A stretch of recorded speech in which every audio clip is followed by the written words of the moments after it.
তুই কি করছিস? হ্যাঁ, কি করছিস? আজকে এত সকাল সকাল উঠলি কেন আজকে ঘুম থেকে? হ্যাঁ, কি রে? তো বন্ধুরা দেখো, আজকে বলেছি স্কুলে নিয়ে যাব না, যেহেতু এক্সাম হবে দুদিন পরে। তো স্কুলে পড়াশোনা সেরকম হচ্ছে না, কারণ ওদের পরীক্ষা টরীক্ষা হচ্ছে। তো তো তার জন্য ওদেরকে নিয়ে বসিয়ে রাখছে। বা আর এক্সামে যেগুলো আসবে পুরোটা সিলেবাস আর কি কমপ্লিট হয়ে গিয়েছে, সেই জন্য স্কুলটা ঠিকঠাক হচ্ছে না। তো আজকে ভাবলাম যে এক জায়গায় যাবো, তা ঠিক আছে স্কুলে পাঠাবো না, বাড়িতেই পড়াবো বা তা আর একটু ভালো করে ঘুমাবো। ওর বাবার আগে উঠে বসে আছে, ওর বাবা অফিস যাবে তার আগে ও উঠে বসে আছে। আর যেদিন স্কুল থাকে সেদিন ডাইকা উঠাতে পারি না, 8টা বেজে যায়। হ্যাঁ, ঘুম থেকে উঠাতে পারি না, মাথা উঠা না, ঘুম থেকে উঠাতে পারি না। আর যখন ব্রাশ টাশ করিয়ে দিলে, হাতে ব্রাশটা দিলে পরে করে, আর কুলে উইটা ব্রাশ করে, কুলে উইটা যায়, মানে শরীরে কোনো জোরটু নেই। আর আজকে নিজে নিজে ব্রাশ করে ফেলছে এটা। হ্যাঁ, ব্রাশ করা হয়ে গেছে, বদমাস মেয়ে। আর যে এখানে এসে বারান্দায় এসে রোদটা পায় আর যে। তো হ্যালো বন্ধুরা, গুড মর্নিং। আমি সুকৃতি মালবাজারে খুব সুন্দর একটা টি গার্ডেন থেকে বলছি। আর আমার ডুবাস ফ্যামিলিতে তোমাদের সবাইকে জানাই স্বাগত। তো মেয়ে তো উঠে পড়েছে, আর আজকে আমি একটু দেরি করেই উঠলাম। দেরি করে কি, ওর জন্য উঠতে পারি, বারবার গিয়ে ডাকে মা উঠো মা উঠো। আর বাবাও চলে গেছে, আবার একটু ভয়ও লাগে কি না কি করবে ও। বা ব্রাশ টাশ করে ফেলেছে নিজে নিজে একা একা, একদম হাত মুখ ধুয়ে টুয়ে কমপ্লিট। তো উঠলাম, উঠে কাজ টাজ তো কিছু ছিল, ওগুলো করলাম, এগুলো তোমাদের সঙ্গে শেয়ার করলাম না। আর আমি যাবো হচ্ছে এক জায়গায়, এখন বলছি না, একটু পরে তোমাদেরকে বলছি। একবার রান্নাবান্না করে রেখে তারপরে বেরোবো। তো এখন গিয়ে রান্নাবান্নাটা করে নিব। তো তোমরা সাথে থেকো আর পুরোটা ভিডিও দেখো, আশা করি ভালো লাগবে। আর আজকে আবহাওয়াটাও ঠান্ডা ঠান্ডা আছে না, আজকে এতটা গরম নেই, রোদ্রটাও সেরকম ওঠেনি। কালকে বিকালবেলা একটু বৃষ্টি বৃষ্টি হয়েছিল, তো ঠিকঠাকই আছে, এতটা গরম নেই, ভালো লাগছে। তো চলো সাথে থেকো, পুরোটা ভিডিও দেখো, আর কি বলবো। তো চলো। তো বন্ধুরা দেখো, আমি কতগুলো বেগুন ভেজে দিচ্ছি। সকালে আগে ভাবলাম যে রান্নাবান্না করে তারপরে এক জায়গায় যাবো বলেছিলাম তোমাদেরকে, তো রান্নাবান্না করে রেখে যাবো। তো এদিকে আছে সেরকম রান্নাবান্না করতে একটু পোলাও বানাবো আর একটু আলুর দম বানাবো, একদম শর্টকাট প্রসেসে বানাবো। একটু বেগুন ভেজে নিয়েছি, একটা জমি থেকে বেগুনটা উঠিয়ে নিয়ে এসেছি, খুব সুন্দর হয়েছিল, এত বড় এত মোটা, খুব সুন্দর হয়েছিল, বিচি বিচি কিছু হয় না এই বেগুনটাতে। তো বেগুনটা ভেজে নিলাম। আর এদিকে রেখে আমি পোলাও করার জন্য চালটাও রেডি করে রেখে দিয়েছি। আর এখানে একটু আলু সেদ্ধ করে নিয়েছি। আর এই পনিরটা না অনেকদিন হয়ে গেছে, 4-5 দিন আগে এনেছিল, তো আর এটা খাওয়া হয়নি। তরকারি মানে রান্না করেছি, এতটুকু রেখে দিয়েছিলাম, তো ওইটাই আছে। তো ভাবছি এটা পোলাওয়ের মধ্যে দিয়ে দিব, দিয়ে তারপরে বানাবো। তো বেগুনটা উঠায় নিই,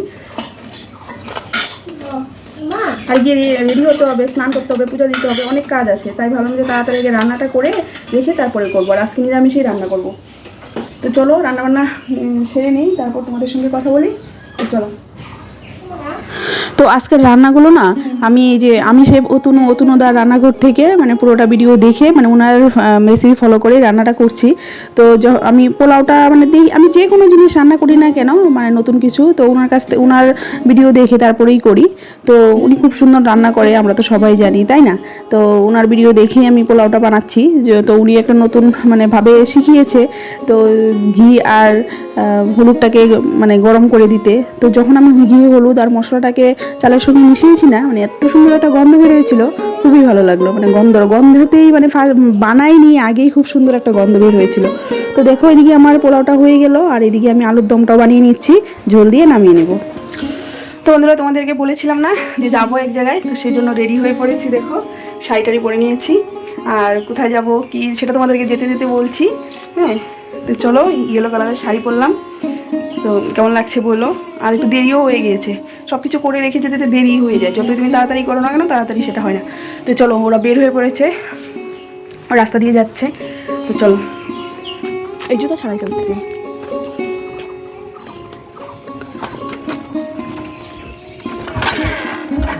তো আমরা এই বের হয়ে পড়লাম, আর তোমরা আমার থামেল দেখে তো বুঝেই গিয়েছো আমি কোথায় যাচ্ছি। তো পুজো দিতে যাচ্ছি, আর ওই যে আমার বর এখানে দাঁড়িয়ে দাঁড়িয়ে ফল কিনছে। তো কিছু ফল ঘরে ছিল আর কিছু কেনা হয়নি, তো সেটাই কেনা হচ্ছে। আর আমরা যাচ্ছি হচ্ছে শীতলা মায়ের পুজো দিব, কালী মন্দিরে যাচ্ছি। তো এখানে আজকে শীতলা মায়ের প্রাণ প্রতিষ্ঠা করা হবে। আগে পুজো করা হতো, তো আজকে মানে ঠাকুর বসানো ছিল না, এমনি একটা গাছের মধ্যে পুজোটা করা হতো। আজকে ঠাকুর বসিয়ে প্রাণ প্রতিষ্ঠা করে পুজো করা হবে। আর সকাল থেকেই কিন্তু আয়োজন শুরু হয়ে গিয়েছে, আমাদের যেতে একটু দেরি হয়ে গেল। তো ওখান থেকে ডাব টাপ কিনে নিয়ে আমরা এই ভিতরে ঢুকবো। আর বন্ধুরা জানো তো শীতলা মায়ের পুজোতে কী কী লাগে, তো আমিও প্রথম জানতাম না, তো এই এখন মানে জানতে পারলাম শাশুড়ি মার কাছ থেকে কিছুটা, আমি ইউটিউব দেখেও জেনেছি।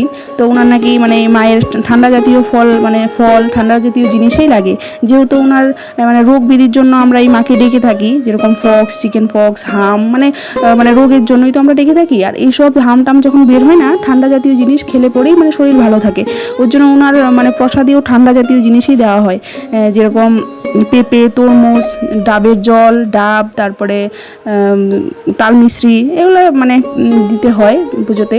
আর একটা কি জানো তো, আমরা কিন্তু বাসি পান্তা ভাতও কিন্তু আমরা পুজোতে দিয়ে থাকি।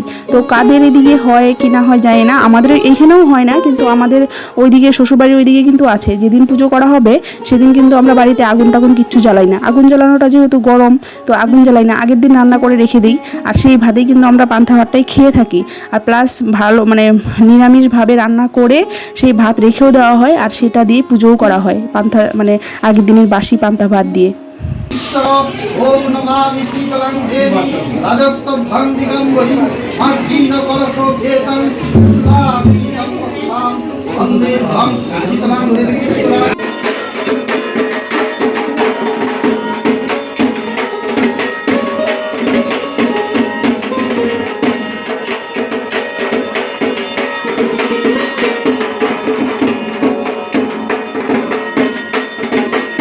তো যেটা বলছিলাম, আমরা পান্তা ভাত দিয়ে পুজো দিয়ে থাকি, তো যার যেদিকে যেটা নিয়ম, তাই না?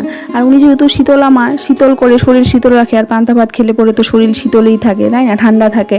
আর ওনার ফল টলও তো সব ঠান্ডা জাতীয়ই দেওয়া হয়, যাতে শরীর ঠান্ডা রাখার জন্য, সেই জন্য আর কি পান্তা ভাত বা বাসি ভাত দিয়েও পুজো করা হয়।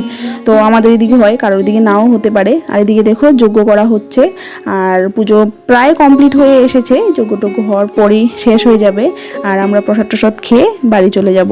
আর এদিকে অনেক লোকজন এসেছিল, জানো তো, অনেক লোকজন এসেছিল। ফার্স্ট যখন আমরা গিয়েছিলাম তখন কিন্তু বেশি ছিল না, তারপর আস্তে আস্তে করে অনেক এসেছিল। আর সকাল থেকে যেহেতু শুরু হয়েছে, সকালবেলা জল টল ভরে নিয়ে বাজনা করে জল টল ভরানো হয়েছিল, আমরা তো সকালে আসতে পারিনি, দেরি করেই এসেছি।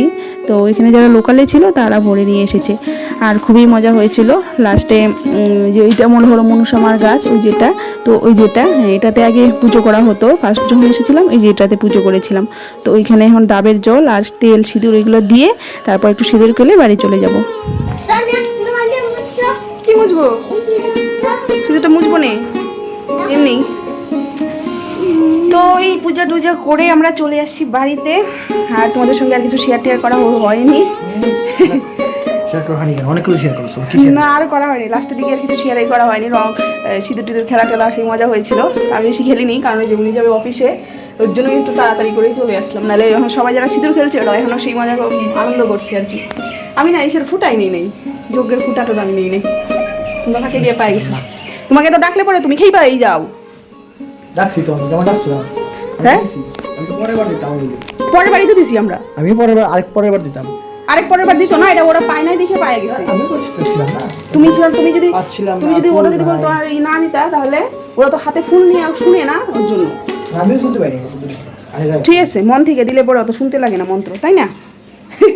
শোনা এত ভিড় যে শোনাই যায় না মন্ত্র কি বলে। আমরা সামনেই ছিলাম তো আমরা শুনতে পাচ্ছি, তুমি তো শুনতে পাবা, তুমি তো সামনেই ছিলা। আর ওনার গলার আওয়াজ চলে গেছে, উনি বইতে কথাই বলতে পারতে দিল না। তো চলো প্রসাদ তো খেয়ে আসি, এখন খাওয়া দাওয়া আরও কিছু করে না কি, বাড়িতে যে রান্না করছিলাম সকালবেলা। তো চলো পরে আবার তোমাদের সঙ্গে কথা বলবো। তো চলো। আর এদিকে দেখো খাওয়া দাওয়া করে নিচ্ছি। আর তোমরা জানো কি, আসামের লামডিং বলে একটা জায়গা আছে, এখানে কিন্তু লামডিংয়ে শীতলা মায়ের জাগ্রত মন্দির আছে। মানে এখানে তুমি যে কোনো মানসিক টানসিক করলে পরে নাকি মানে সেটা পূরণ হয়, মনের ইচ্ছা পূরণ করে আর কি। আর আমার শীতলা মায়ের মানে দর্শন পেয়েছিলাম আমি যখন আমার ফক্স হয়েছিল, তখন আমার একটা মানসিক ছিল, মানে সেই থেকেই আমি শীতলা মাকে খুঁজছি। তো আর মানে ফাইনালি পুজো টুজো দিতে পারছি, মানে তখন থেকেই ওনার মানে দর্শনটা পেয়েছি। তো চলো বন্ধুরা, ভিডিওটা এখানে শেষ করছি, দেখা হবে তোমাদের সঙ্গে নেক্সট ভিডিওতে। ভিডিওটা ভালো লাগে লাইক করে দিও।